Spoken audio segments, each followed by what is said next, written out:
Does a wireless N, A02.11n, network have poor performance when in BG mixed mode?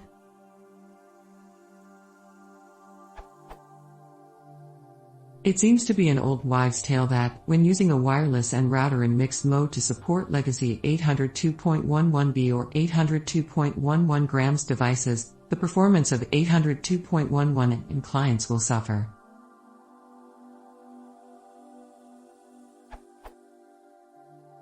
Some places claim that when running in mixed mode, some N clients run at G speeds. Others make the same claim, but say it only happens when a G client is connected. Other places say N clients run faster, but still run about 30% slower than if the router were in N-only mode, even if there are no legacy BG clients connected. Still others claim there is no speed drop for N clients when running on a mixed mode network. They say the only issue is that overall network throughput will be lower, because only one client can be transmitting at any time, so some of that transmission time must be shared with the legacy BG clients running at lower speeds, reducing the overall throughput from what it would be if there were only N clients connected.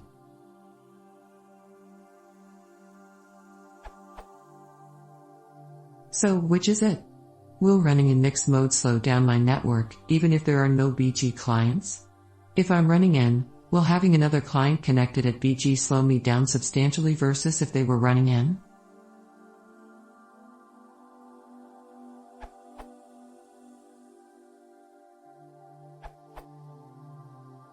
From Beginner's Guide to Networks.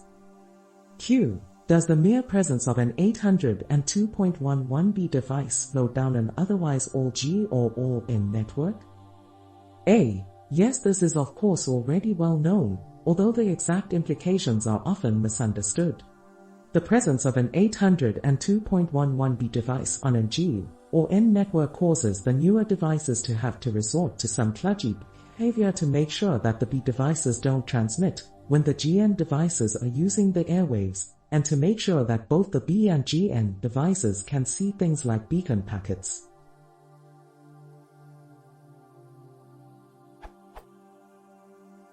The exact impact on throughput is hard to estimate generally, but it will not slow the whole network to 802.11b as is often stated. There is, however, a significant slowdown imposed by the mere presence of a B device, even when it is not active. Slim did some testing of this a couple years ago and found that usually the throughput between the G devices dropped by 30 to 50%, e.g. from 20 MB/s to 10 MB/s, but not nearly as low as the speed of a B-only network, 5 MB/s in the same environment. The theoretical maximum throughput on 802.11 runs is 23 MB/s without any B devices associated, and 14 MB/s with. Q. Will 802.11 grams devices slow down an all-N network? A. No, except insofar as the airtime that they take when active will be at the G throughput level as opposed to the N level, i.e. the devices still each communicate at their optimal rate in each time slice.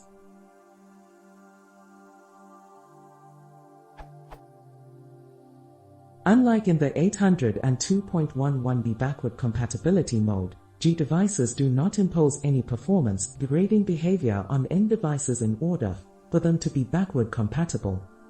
802.11 grams devices are able to recognize the 802.11n preamble, and they play nicely in terms of knowing when one or the other is trying to transmit. The preamble tells which modulation scheme will be used, so the N devices can speak N, while G devices can speak G. They don't have to resort to Esperanto as with B in order to cooperate.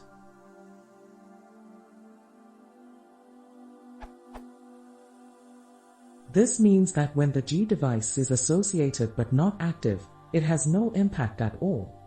When the G devices are active, they will consume airtime roughly in proportion to the amount of data being transferred.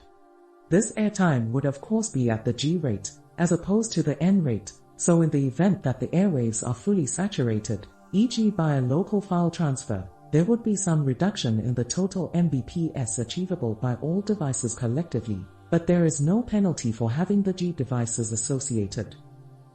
Confusingly, this appears to conflict with what is stated elsewhere, e.g.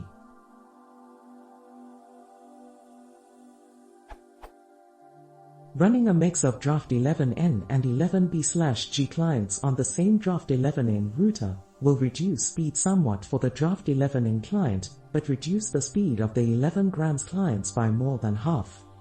At small net builder, in mixed mode, high protection requires that 802.11n devices send a legacy preamble, followed by an high preamble. These high protection mechanisms significantly reduce an 802.11n valence throughput, but they are necessary to avoid collisions between older 800 and 2.11a/b/g devices and newer 800 and 2.11n devices. At TechTarget ANS, Q is having a draft 800 and 2.11n access point advantageous, even if most or all clients on the network are 800 and 2.11 grams?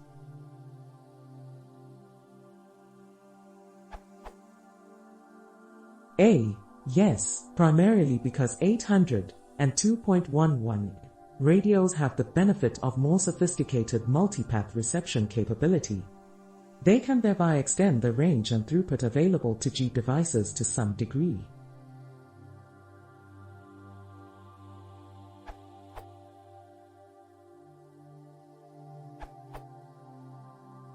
Generally not. For a B client, absolutely yes. When an 802.11b client connects, G and N networks fall back to legacy CTS to self mode because the G preamble is not compatible with B devices. The B devices won't recognize the G frames at all and might transmit over them. The CTS frames are being sent first to tell B nodes to stay quiet to prevent this. B is mostly gone today, so the focus should be on G nodes and other forms of interference. 802.11 networks use the preamble at the beginning of frames to announce the type and speed of the higher speed data that follows.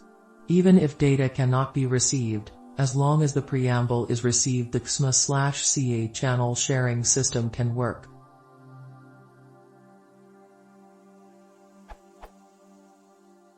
When an N network is operating in 20 MHz mode, not 40 MHz height mode, it is nothing more than an enhanced G network that supports 72 MB/s maximum speed, and multiples of that with multiple data streams, instead of the 54 MB/s maximum G speed. It uses the same PLCP frame header that G does, so there should not be any issue, unless the access point is poorly designed.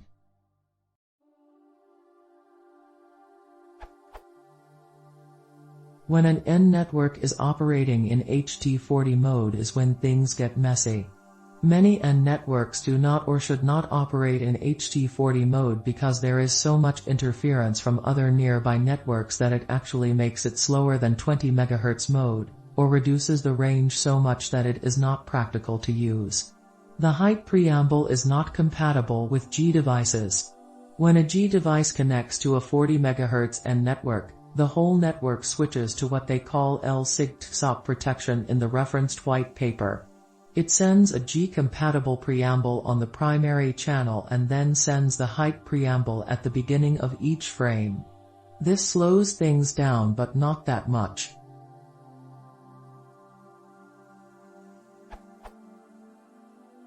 A bigger issue that is not really addressed is interference from different wireless networks, PSIDs.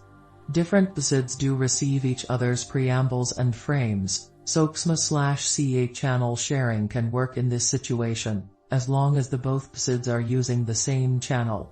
Knowing that 802.11b/g/n channels overlap and that networks must be on the same channel for XMA/CA to work is often not understood. The vast majority of interference issues are actually from neighboring networks.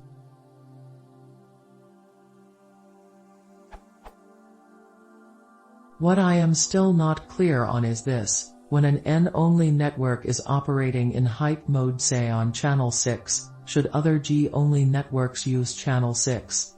Will the N network switch to SOP mode when a G-only device is present but on a different SID? The HT40N network on channel 6 with the second channel configured to be above also fully uses channel 10, so is the G-compatible preamble also transmitted on channel 10, so that 20 MHz networks can also use channel 10 with working SMA/CA, or does the entire top of the band need to be unoccupied and reserved for the secondary channels of N networks operating on channel 6? From what I understand so far, the channel 10 data has no interference protection whatsoever from other 20 MHz networks using channel 10. The Atheros proprietary 108 MB/s hardware does check for interference on the second channel and reverts to single channel mode, but N doesn't do this.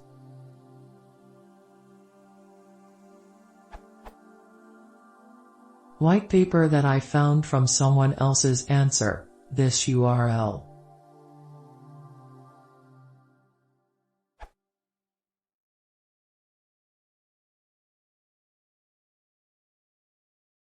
If you want to support the channel, please consider subscribing.